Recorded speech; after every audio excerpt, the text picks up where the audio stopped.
안녕하세요. 조성태 박사의 생긴 대로 건강 톡톡 아나운서 김민영입니다. 시즌2로 새롭게 돌아온 생긴 대로 건강 톡톡. 이 시간은 원인을 알 수 없는 다양한 증상들과 통증들에 대해서 조성태 한의학 박사님께서 깊이 있는 설명과 진단, 치료법으로 고통의 해결책을 제시해 주실 텐데요. 특히나 이번 시간부터는 매주 2가지씩의 증상들에 대해서 박사님께서 강의를 해주실 겁니다. 기대 많이 해주시고요. 오늘은 열땀과 깨질 듯한 두통, 그리고 산증에 의한 불임 2가지 주제로 얘기 나눠보겠습니다. 먼저 열땀과 깨질 듯한 두통입니다. 강의 들려주실 조성태 한의학 박사님을 자리로 모시겠습니다. 어서 오세요.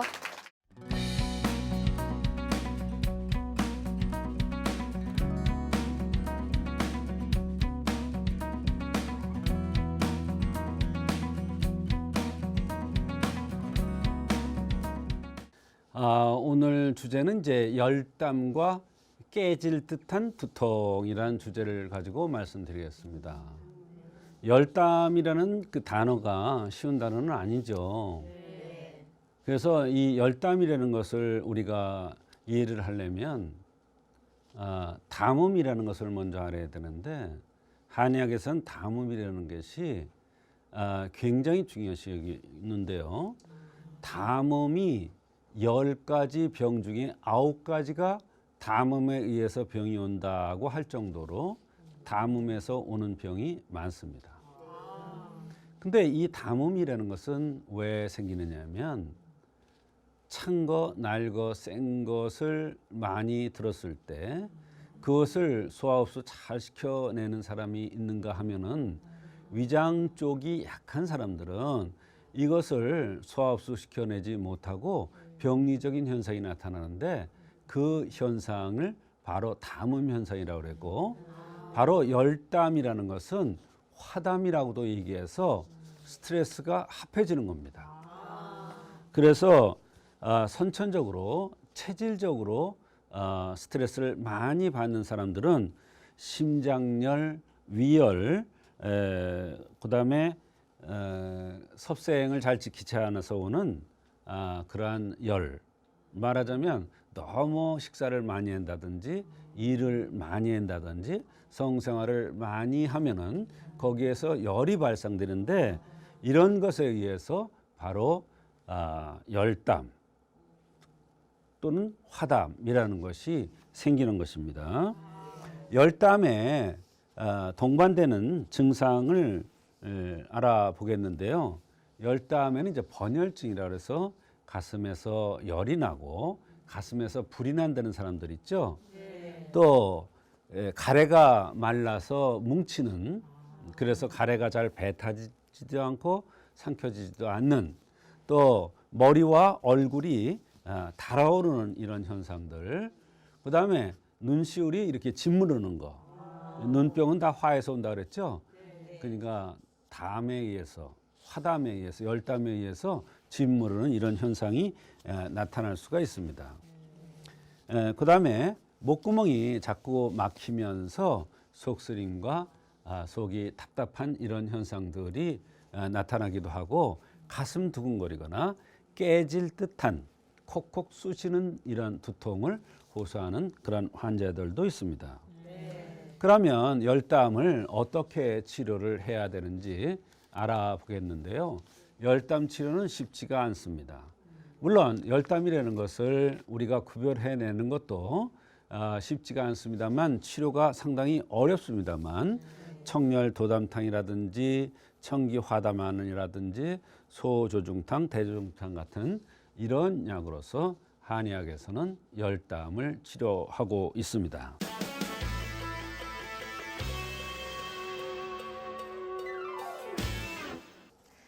오늘 첫 번째 주제인 열땀과 깨질 듯한 두통에 대해서 강의로 전해드렸습니다. 이번에는 실제 치료 사례들을 통해서 더욱더 자세히 알아볼 텐데요. 박사님, 강의를 들어보니까 이 열땀이라는 증상이 굉장히 복잡하고 또 위급하게 나타나는 것 같습니다. 그렇습니다. 복잡하고 위급한데, 이런 환자가 또 잘 없습니다. 그런데 한 번 아프면 잘 치료가 되지 않아서 몇 년씩 고생하는 경우가 많습니다.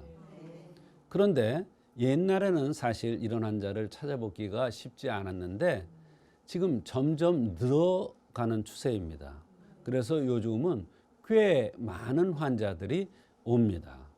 이 열담이라는 것은 화담이라고 제가 얘기를 하기도 했습니다. 담음과 연관되는데 담음에 스트레스가 얹어진 겁니다. 그래서 열담이라고 하기도 하고 화담이라고 얘기도 합니다. 이 담음이라는 것은 바로 노폐물이 쌓인 건데요. 찌꺼기가 쌓인 거지요. 이 여성은 50대 여성입니다. 너무나 머리가 아파서 고생을 많이 했고 여러 가지 치료도 많이 했다고 그랬습니다. 저한테도 처음에 내원했을 때는 담화에 의한 것으로 봤는데 담화에 의한 두통으로 대개는 잘 치료가 되는데 이 여성은 본인 표현에 의하면 50점짜리 약분이 안 된다 이렇게 표현을 하더라고요. 그래서 자세하게 진찰을 하는 가운데 여러 가지 문제가 많았습니다. 스트레스도 많았고 남편 문제도 복잡했고 자궁도 드러냈고 또 현재 생활하는 그 환경이 좋지가 않았습니다. 머리가 터질 듯하고 머리가 흔들리는 것 같기도 하고 어지럽고 미식거리면서 가슴이 답답해서 터져 나갈 것 같다고 했습니다. 머리가 아플 때는 눈도 빠질 듯이 아프고 명치 아래가 아프면서 가슴 윗부분이 더부룩하고 답답하고 갇힌 공간에서는 잠시도 있질 못하고 문을 열어놓고 생활을 해야 한다고 했습니다. 그래서 여러 가지 증상이 열담에 의한 증상이라고 판단되어서 바로 청열 도담탕이라는 약을 투여했는데 많은 효과가 있어서 소개를 하는 것입니다. 네, 머리가 터질 듯한 고통이다라고 표현을 해주셨는데요. 얼마나 괴로우셨겠어요. 그렇습니다. 그런데 박사님께서는 열담이라고 판단하신 근거가 있나요? 네. 사실 열담이라는 용어를 해석하기도 어렵지만 이것을 실제 환자한테서 판단해내기도 쉽지 않습니다. 가장 중요한 것은 생긴 대로 병이 온다는 차원에서의 생긴 모습입니다. 이 여성은 얼굴이 돌출되어 있었습니다.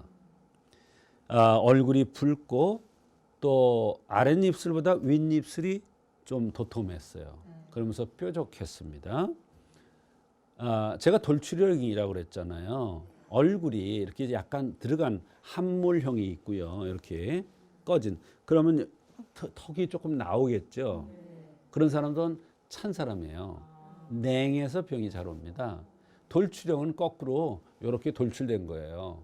여기 턱이 이렇게 들어가면서 코가 뾰족 올라오면서 얼굴이 이렇게 앞으로 나온 형이죠. 그래서 이런 돌출형들은 열에 의해서 화에 의해서 스트레스를 받으면 그걸 못 견뎌요. 몸이 못 견디는 거예요.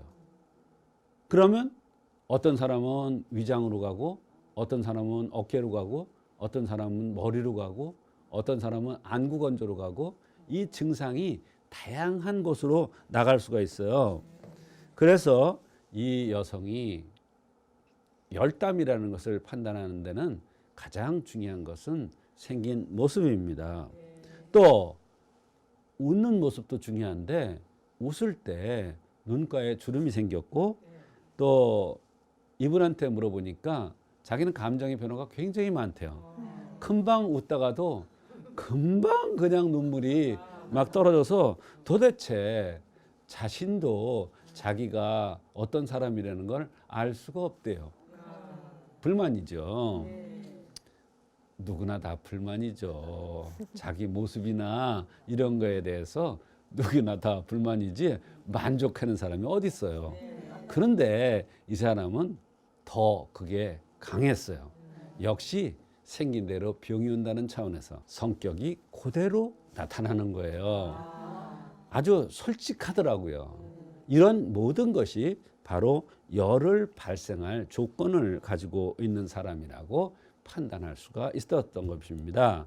그래서 이런 것을 근거로 해서 열담에 의해서 온 두통이구나, 이렇게 판단을 했던 것입니다. 네, 생긴 대로 병이 온다는 차원에서 웃는 모습, 눈가의 주름까지 보시고 판단을 해주셨는데요. 좀 더 구체적으로 설명을 해주시죠. 네, 웃을 때 눈가에 주름이 지는 사람이 있고요. 콧등에 주름이 지는 사람이 있어요. 또 웃을 때 유난히 욕에 쏙 들어가는 사람이 있어요. 다 다릅니다. 콧등에 주름이 지는 사람은 간장혈해서 혈이 부족된 사람입니다. 그거를 속된 얘기로 빈혈이라고 표현할 수도 있어요. 그러나 꼭 빈혈이 아니에요. 혈이 부족한 거예요. 혈이 부족한 거하고 빈혈은 조금 달라요. 혈이 부족하면 손톱도 얇고 피부도 건조하고 머리털도 잘 빠지고 머리털도 얇고, 혈이 부족해지면 멍이 잘 들어요. 그리고 허리 다리가 잘 아파요. 또 머리가 아프더라도 여기 요 관자놀이 여기 눈썹 끝이 잘 아픈 게 특징입니다. 근데 이 여성은 눈가에 주름이 져요. 아주 유난히 져요. 그것도 불만이더라고요. 자기는 눈가에 주름 지는 게 싫대. 아니, 주름 지는데 어떻게 할 거야? 웃는데 눈가에 주름 지는데. 심장이라는 것은 열을 조절해주는 군주기관입니다. 그 기능이 떨어지면 또 힘들 때 열이 오르거나 땀이 나게 되어 있습니다. 또 그거와 더불어서 대변이 이상이 나타나고 소변도 이상이 나타날 수가 있습니다. 더군다나 이 여성은 새 가슴이라고 그랬어요. 가슴이 약간 들어간 사람이 있어요. 함몰 가슴이요. 또 가슴이 보통인 사람이 있어요. 또 가슴이 나온 사람도 있어요. 또 가슴에 털이 많은 사람도 있어요. 정말 징그럽게 많은 사람도 있습니다. 아마 여성이 보면 정말 어떻게 보면 동물 같다, 이렇게 표현할 정도로 여기 털이 많은 사람이 있습니다. 털이 난 걸 보고 또는 새 가슴인 걸 보고도 병을 판단을 합니다. 이어서 이 사람은 바로 새 가슴이기 때문에 부푼 것은 폭발한 것이다. 이 가슴은 심장의 집이에요. 심장이라는 화예요. 화가 폭발하니까 가슴이 튀어나온 거예요. 가슴이 그럼 들어간 건 뭐냐? 심장이 허에서 처진 거예요. 그래서 가슴이 들어간 거예요. 그래서 이 여성은 바로 새 가슴이기 때문에 심장의 열이 폭발해서 오는 화열로 생각했던 것입니다. 네, 지금 방송을 보시는 시청자분들께서도 구체적인 증상을 함께 체크해 보시면 좋겠습니다. 박사님, 증상을 조금 말씀을 해주셨는데요. 네. 더 구체적으로 말씀을 해주시죠. 네, 머리가 깨질 듯이 아프다.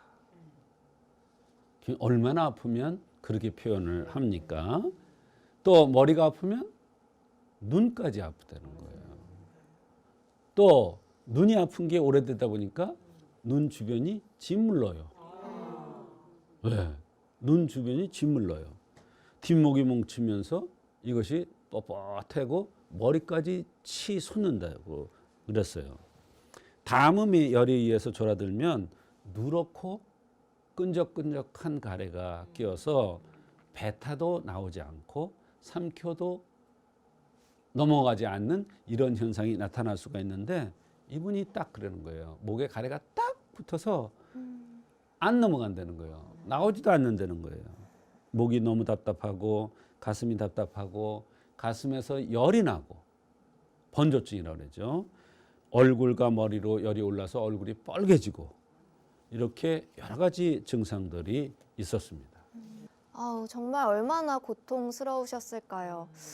한의학에서는 그런데 맥도 가장 중요하게 여기잖아요. 그렇습니다. 이분의 맥은 어땠나요? 우리가 맥을 잴 때 숫자를 보는 경우도 있지만 맥이 약하냐 세냐, 호맥이냐 아니냐, 끊어질 듯하냐 아니냐, 또는 촌관척이라는 걸 보기도 하고 오른쪽에 촌관척을 보기도 하고 왼쪽에 촌관척을 보기도 하고 좌기녕맥, 우기구맥 이렇게 아주 다양한 각도에서 맥을 봅니다. 근데 이 여성은 허로의 맥이 나왔어요. 갱년기와 겹쳐서 음호로 인한 열과 스트레스로 인한 열, 선천적인 심장열이 합쳐져서 바로 열담 증상이 과격하게 나타난 것입니다. 말하자면 허로의 맥이 나왔다는 것은 갱년기로 허한 열이죠. 그 허열이라고 그러는데 이런 것들이 겹쳐져서 바로 열담 증상이 과격하게 나타났던 것입니다. 여러 가지 주변 환경, 스트레스에 의해서 기가 올체됐고 그것이 열로 발휘되면서 여러 가지 불편한 증상이 생겨서 자궁 근종도 생겨서 자궁도 수술한 적이 있다고 했습니다. 네, 그렇다면 치료는 어떻게 해주셨는지 치료 결과도 궁금합니다. 네, 여성을 치료할 때는 자궁 상태 굉장히 중요하죠. 이 여성은 자궁을 드러냈기 때문에 열이 올라가는 것을 제어해 줄 능력이 없어요. 예, 자궁은 생명의 근본입니다. 혈지부라고도 하죠. 혈이라는 것은 수예요, 물. 불이 났을 때 물로 꺼야 되는데 끌 장치가 없어진 거예요. 그게 생명의 근본이 없어지는 것은 사실 한 번쯤 생각해야 돼요.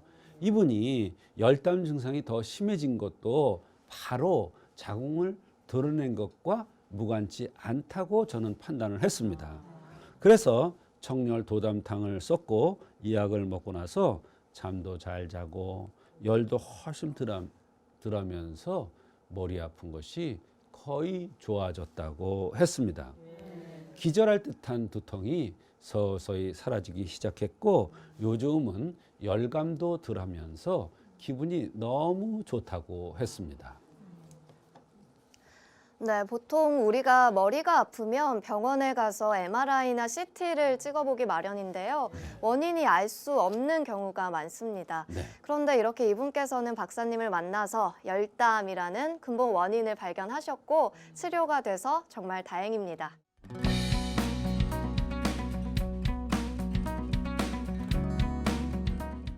산증에 의한 불임이라는 주제를 가지고 말씀을 드리겠습니다. 여기서 산증이라는 것과 불임이라는 단어가 눈에 띄는데요. 이 산증이라는 것은 식적, 담음, 어혈에 의해서 생기는 현상으로서 대개 자궁과 관련된 증상들이 많이 나타납니다. 또 산증은 배꼽, 대장, 소장, 신장, 간장, 방광 주위의 통증입니다. 그러니까 대개 보면 통증이 아랫배에서 옆구리로 허리로 아파지는 게 특징입니다. 그러면서 이 통증이 위장과 연관되기도 하고 심장 쪽과 연관되기도 하고 어깨 쪽과 연관되기도 하고 다리 쪽으로 방산돼서 내려가는 경우도 있습니다. 그래서 이 산증이라는 것은 굉장히 복잡하고 아마도 모든 병증과 관련이 안 되는 것이 없다고 할 정도로 산증이 굉장히 중요한 한의학적인 용어가 되겠습니다. 이 산증에 의해서 뱃속에 덩어리가 생기기도 합니다. 그것을 적취라고 그러죠. 또 산증에 의해서 임신이 잘 안 되는 불임이 올 수도 있습니다. 그 다음에 산증에 의해서 배란통 때문에 고생하는 사람들 중에서 산증 때문에 배란통으로 고생하는 사람들이 있습니다. 또 생리 중에 유방이 아픈 경우에도 산증에 의해서 나타나는 경우도 있고요. 많은 여성들이 생리통으로 고생을 하는데 이 생리통도 산증에 의한 경우가 있고 갑상선 질환, 요통뿐만 아니라 디스크, 그다음에 복부에 덩어리가 생기면서 거기가 아픈 통증이 나타나는 경우, 이게 이유가 없이 아파요.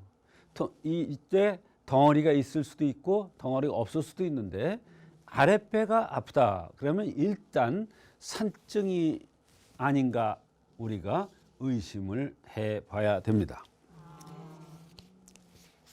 그다음에 산증이 잘 생기는 원인으로서는 어혈, 담음, 식적입니다. 근데 제가 이런 얘기를 한 적이 있어요. 십병구담이라고 그랬어요. 담음이 그만큼 중요한데 이 담음이 산증의 원인이니까 모든 병과 연관이 안 될 수가 없는 것입니다. 대개 어혈이라는 것은 화를 냈다 풀었다 또는 수술 후에 산 후에 어혈이 생길 수가 있습니다. 그 다음에 담음이라는 것은 찬 것, 날 것, 센 것을 많이 들은 경우에 담음이 생길 수가 있고요. 이 담음이 잘 생기는 경우는 보면은 대개 뚱뚱한 사람들이 순환이 안 돼서 생깁니다. 그런 사람들이 대개 찬 것, 날 것, 센 것을 들면은 순환이 안 되고 그것이 내 것이 진액화가 되지 못하기 때문에 담음이 생기고 이 담음에 의해서 산증이 오는 것입니다. 그 다음에 식적이라는 것은 폭식이죠. 또 불규칙한 식생활에 의해서 식적이 생기는데 그 식적에 의해서 이 산증이 생기는 것입니다. 이와 같이 산증에는 어혈, 담음, 식적에 의해서 생기는 경우가 많습니다. 그 다음에 산증의 치료는 제일 중요한 것은 올바른 섭생법이 가장 중요합니다. 올바른 섭생법이라는 것은 우리가 음식을 먹을 때도 밥을 생쌀을 먹지 않지 않습니까? 밥을 해 먹지 않습니까? 그것은 소화 흡수가 잘 되고 진액화돼서 내 것으로 만들기 쉽게 하기 위함입니다. 그런데 찬 거, 낼 거, 센 것은 일단 한 번 더 소화를 시켜야 되기 때문에 소화하기가 어렵죠. 그때 노폐물이 쌓이는데 그것에 의해서 담음이 생기고 이 담음에 의해서 산증이 생길 수가 있습니다. 그럴 때는 담음을 치료해주면 산증이 또 치료가 되는 경우가 있고 화를 다스려줌으로써 어혈을 치료해줘서 산증을 치료하는 경우도 있습니다. 산증은 제일 중요한 것은 섭생법입니다. 말하자면 병이 생기지 않게 하기 위해서 우리가 평소에 찬 거, 날 거, 센 것을 적게 든다든지 조반석죽이라 해서 아침은 잘 들고 저녁은 가볍게 드는 이런 생활 습관을 갖는 것이 중요하고요. 수술이라든지 출산 후라든지 또는 타박을 입었을 때 어혈이 생길 수가 있는데 또 화를 냈다 풀었다 이것을 반복하는 사람이 어혈이 생길 수가 있는데 이 어혈을 풀어줌으로써 산증이 안 생기게 하는 것도 평소의 생활 습관으로서 우리가 지켜야 되는 것입니다. 근데 이 산증에는 주의사항이 있습니다. 가장 중요한 것은 너무 기름진 것을 많이 들면 안 된다고 그랬습니다. 두 번째는 성생활을 아주 절도 있게 해야 이 산증이 완전히 치료된다고 했습니다. 또 산증에는 도인법이라는 게 있습니다. 이 도인법이라는 것은 우리가 정자를 하고 앉아서 엄지발가락을 배꼽 쪽으로 쭉 잡아당겨주는 이러한 방법을 자꾸 항심을 갖고 열심히 반복하다 보면 산증이 치료되기도 하고 산증이 예방되기도 합니다. 이것을 산증의 도인법이라 그러는데 이것도 매일 시행해서 산증이 안 생기도록 노력하는 것도 산증에 의한 불임이라든지 산증에 의한 디스크라든지 산증에 의한 여러 가지 병들이 생기는 것을 막아주는 방법이 되겠습니다.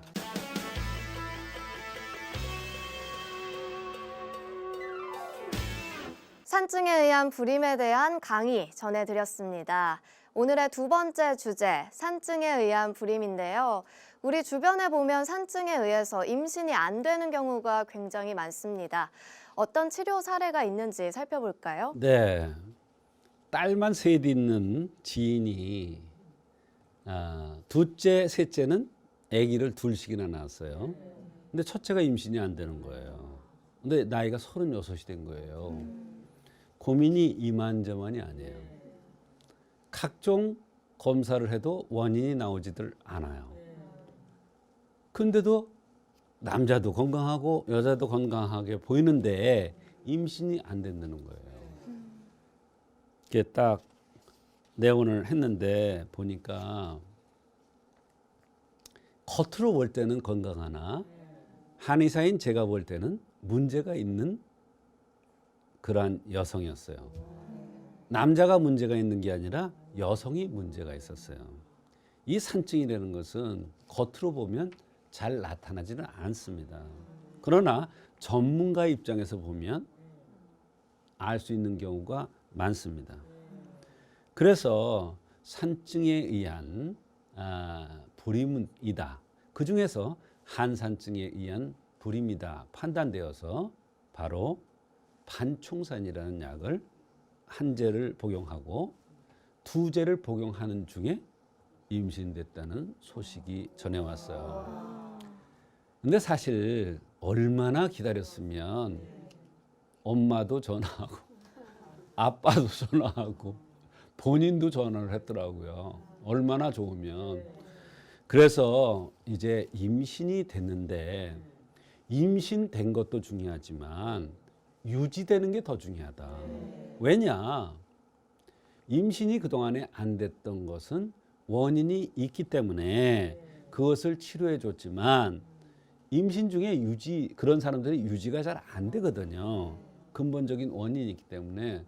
그래서 임신 중에 어떻게 해야 된다는 그런 얘기를 해줬어요. 그랬더니 그 말도 참 잘 들었어요. 그래가지고 떡두꺼비 같은 아들을 낳아가지고 사진을 보내왔어요. 사진을 이렇게 사진을 찍어서 그것도요 온 가족이 다 사진을 찍었더라고요. 얼마나 기쁘면. 그런데 여기서 문제가 뭐냐면 임신이 안 되는 여성, 오랫동안 고생하는 사람들은 제가 뭐라 그랬어요? 임신 중에도 조심을 해야 된다 그랬죠? 그런데 자식 농사라는 차원에서 보면 논농사 밭농사라는 차원에서 보면 씨앗도 좋아야 되지만 밭도 좋아야 돼요. 또 씨앗과 밭이 좋아서 임신이 되더라도 유지를 하려면 가꿔야 돼요. 퇴비를 줘야 돼요. 근데 이걸 몰라요. 논농사 밭농사 할 때는 퇴비를 주는데 자식 농사할 때는 퇴비 주면 큰일 나는 줄 알아요. 참 이게 문제입니다. 건강하고 좋은 애기, 또 임신 안 돼서 어쩌다 임신된 사람들, 반드시 임신 중에 여러 가지 증상들이 나타날 때 그때 한약은 퇴비입니다. 퇴비를 주면 좋은 애기가 나오지 나쁜 애기가 나올 가능성이 없습니다.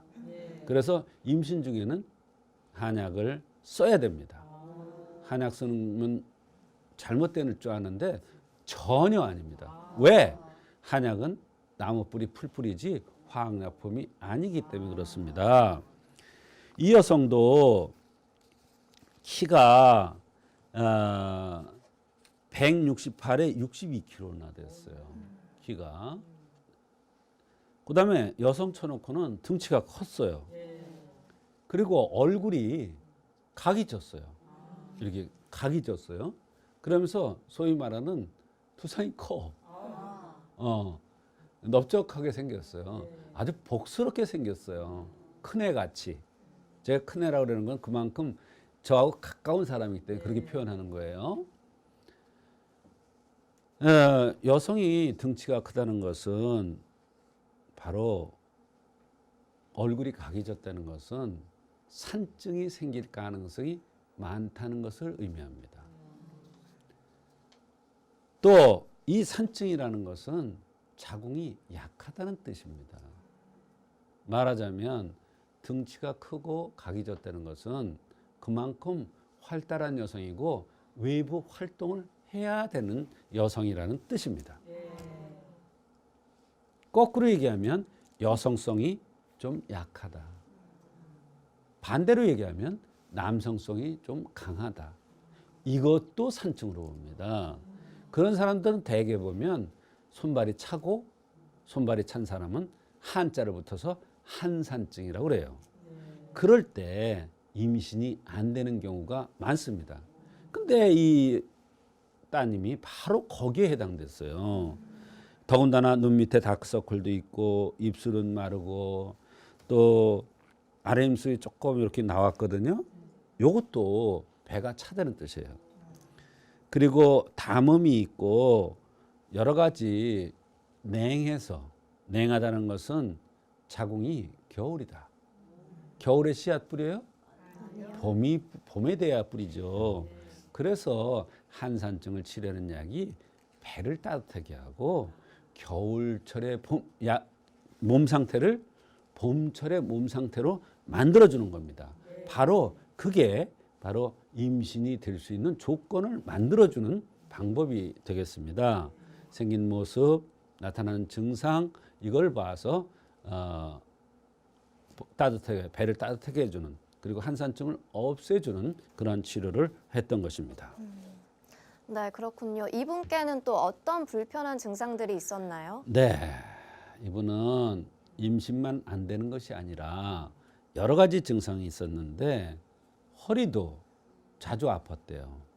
그게 제가 맥을 보고 허리가 아프냐 이렇게 물어보니까 아니 임신 때문에 왔는데 왜 허리 아픈 걸 물어보는 식의 얘기예요. 근데 산증을 구별해내려면 바로 허리가 아픈가 아닌가를 물어봐야 됩니다. 근데 역시 이분이 허리가 아팠어요. 더군다나 생리 전에 몸살도 있었고 생리통도 심했다고 했습니다. 생리 전에 몸살이 있다는 것은 자궁이 차서 순환이 안 된다. 겨울철에 무슨 순환이 돼요? 겨울철엔 다 얼잖아요. 그러니까 씨앗 뿌리면 어떻게 해요? 씨앗이 얼어서 죽어요. 그게 계류유산이에요. 심장이 안 뛰어요. 그게 계류유산이에요. 왜 그래? 추운 겨울이니까. 따뜻한 봄이 돼야 되는데 겨울이야. 어깨도 아프고 가슴도 답답하고 소화도 안 되고 옆구리까지 아파요. 아주 전형적으로 산증에 의한 한산증에 의한 그러한 증상과 형상이 있었습니다. 여러 가지 불편한 증상도 그거에 따라서 나타났던 것입니다. 네, 지금 이분의 증상과 아까 박사님께서 강의로 전해주셨던 증상이 상당히 유사하네요. 맞습니다. 아랫배가 당기고 입술의 상태는 자궁의 상태를 말하는데 자궁의 상태를 나타내는 입술이 말라 있었고 이것은 바로 음혈이 부족하다. 즉 자궁이 순환이 안 돼서 아기를 가질 수 있는 조건이 아니다.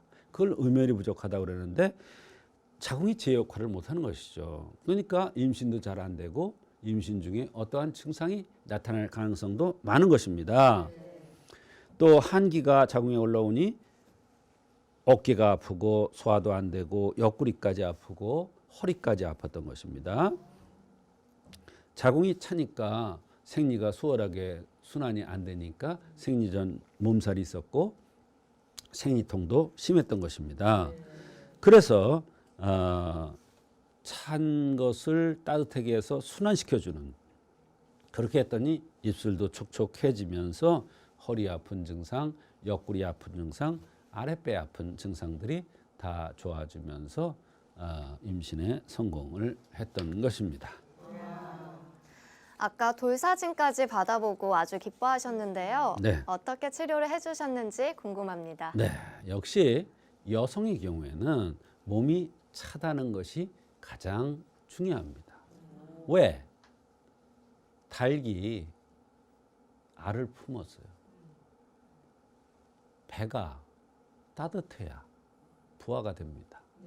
근데 차단 말이에요. 말하자면 여성이 손발이 차고 몸이 차다는 것은 큰 병입니다. 더군다나 한산증, 산증까지 겹치면 더 문제가 됩니다.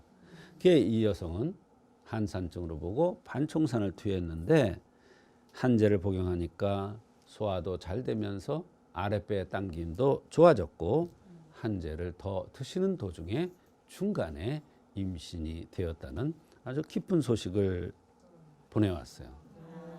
이분이 결혼해서 2년 동안 동생들은 다 아기를 낳고 잘 자라고 이쁘은데 나는 임신이 안 돼서 얼마나 마음고생을 많이 했겠어요. 이 마음고생을 많이 한 것도 바로 임신에 방해가 되는 요소가 됩니다. 그래서 제가 마음도 편안하게 해주고 또 이분은 덩치가 크고 아랫배가 냉함으로 산증이 잘 생길 수 있다는 점, 또 얼굴색이 좋지 않고 소화가 덜 되고 이런 여러 가지 증상들, 맥을 보니까 나타나는 것, 이런 여러 가지 형생맥증을 합의해서 정확하게 진단하고 치료하여 좋은 효과를 거둔 그런 것입니다. 많은 여성들이 원인도 모르고 난임으로 고생을 합니다. 그런데 임신이 안 될 때는 반드시 원인이 있는 것입니다. 원인을 찾으려고 각종 검사를 하지만 검사상에 이상이 안 나타나는 경우가 너무나 많습니다.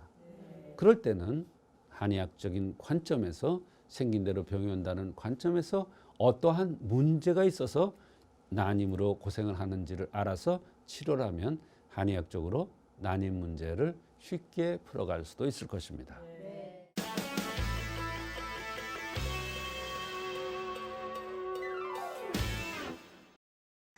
이번 시간은 여러분의 건강 고민을 풀어드리던 한방톡톡 시간을 좀 더 업그레이드해서 준비한 순서인데요. 조성태 박사의 100세 건강 한방톡톡 시간입니다. 이 시간엔 여러분의 100세를 위한 건강 비법을 조성태 박사님이 전해드릴 거고요. 건강톡톡 가족분들이 편지나 게시판으로 올려주신 궁금증 저희가 함께 톡톡 나눠볼 텐데요. 오늘은 앞서 알아본 산증에 의한 불임과도 연관된 시간을 가져보도록 하겠습니다. 도인법이 무엇일까 궁금하실 텐데요. 도인법은 증상 완화에 도움을 줄 수 있는 신체 운동과 호흡법을 말합니다. 산증에 도움이 되는 도인법은 어떤 것인지 영상으로 준비했는데요. 시청자 여러분께서도 따라해 보시면 좋겠습니다. 네, 지금 이제 영상에 나오고 있습니다. 제일 중요한 것은요, 엄지 발가락을 양손으로 잡아 다니는 겁니다. 처음에 우선 가장 중요한 것은 정자를 하고 앉아서 두 다리를 편 후에 양손으로 엄지 발가락을 잡아 다니는 겁니다. 근데 이 고개를 숙여서 무릎에 닿게끔 하게 이렇게 해서 호흡을 5번 할 정도로 유지를 하는 겁니다. 근데 저걸 하다 보면 저게 잘 안 되는 사람이 있어요. 그 안 될 때는 약간 다리를 이렇게 드는 식으로 하면서 해도 돼요. 저게 다 남자들의 경우는 되게 잘 안 돼요. 여성의 경우에는 잘 되는데요. 그러면 이 운동법은 한두 번만 해서 되느냐? 그게 아니에요. 저는 매일매일 합니다. 매일매일 아침에 선도를 할 때 저거를 같이 합니다. 이 선법, 도인법은 생리통이 있는 사람들, 그다음에 임신이 안 되는 사람들, 허리 통증으로 고생하는 사람들, 자궁에 혹 같은 게 있는 사람들, 만성 소화불량으로 고생하는 사람들, 이런 사람들한테 다 도움이 되는 거예요. 그래서 저 엄지발가락을 잡는 이유는 이 산증이라는 것은 자궁과 연관되는데 자궁은 간경과 연관되는데 그 간경이 연결되는 곳이 바로 엄지발가락입니다. 그래서 그 엄지발가락을 잡아다니면서 하는 건데 저 엄지발가락을 잡아다니면서 이제 하면은 이 가랭이 사이로 해서 생식기 위로 거기까지 이렇게 자극이 갑니다. 당기는 듯 자극이 가는데 그래야 제대로 한 겁니다. 근데 저거를 처음에 할 때는 시행할 때는 저 모양으로 잘 안 나타납니다. 지금 시연하시는 분은 저희 부원장이시는데 부원장님은 오랫동안 저 선법을 했고 요가를 또 오랫동안 한 건데 요가의 동작 중에 저게 나옵니다. 그래서 자연스럽게 되죠. 여성 중에는 저렇게 자연스럽게 되는 사람들이 많아요. 이 도인법이라는 것은 하루 이틀만 해서 되는 게 아니라 꾸준히 죽을 때까지 시행함으로써 건강을 유지하고 또 병이 들었으면 병을 치료하고 병이 안 들은 사람은 다시 병들지 않도록 예방하는 그러한 의미도 있습니다. 가장 중요한 핵심은 항심을 갖고, 항심이라는 건 어제나 내일이나 오늘이나 똑같이 매일매일 시행하는 게 중요한 거예요. 그럼으로써 내 몸에 이렇게 축적돼서 병도 물리치고 병도 예방할 수 있는 것입니다. 네, 산증에 도움이 되는 조성태 박사님만의 건강 비법 전수해 드렸습니다. 저는 몸이 뻣뻣해서 저 자세가 안 나올 것 같은데 박사님께서는 가능하신가요? 저는 이제 매일 했기 때문에 완벽하진 저 부원장님처럼 완벽하지는 않지만 저도 어느 정도는 돼요. 그리고 저게 매일매일 하다 보면 차츰차츰 좋아져요. 그러니까 그 좋아진다는 것은 그거에 맞게끔 내 몸 상태도 좋아지니까 매일매일 항심을 갖고 시행하는 것이 가장 중요합니다. 네. 이렇게 한의학에서는 몸의 균형을 맞추는 그런 접근을 하는 것도 참 신기한데요. 그렇습니다. 몸을 균형을 맞추는 거. 지금 저거 운동을 보면은 허리에도 도움이 되고 자궁에도 도움이 되고 무릎이나 관절에도 도움이 되고 모든 데 다 도움이 될 거예요. 어깨에도 도움이 되고요. 그래서 오십견도 산증에서 오는 경우도 있거든요. 그래서 가슴이 답답한 사람들 또 등살이 바르고 좋지 않은 사람들 다 필요한 그런 중요한 운동이 되겠습니다. 네, 산증으로 고생하고 계신 분들이라면 오늘 전수해드린 영상 함께 따라해 보시면 좋겠습니다. 오늘도 함께 해주신 조성태 박사님 감사합니다. 조성태 박사의 생긴 대로 건강 톡톡 시즌2로 더욱 풍성하게 돌아왔는데요. 어떠셨나요? 저희 다음 주에도 더 알찬 내용으로 찾아뵙도록 하겠습니다. 함께 해주신 여러분 고맙습니다.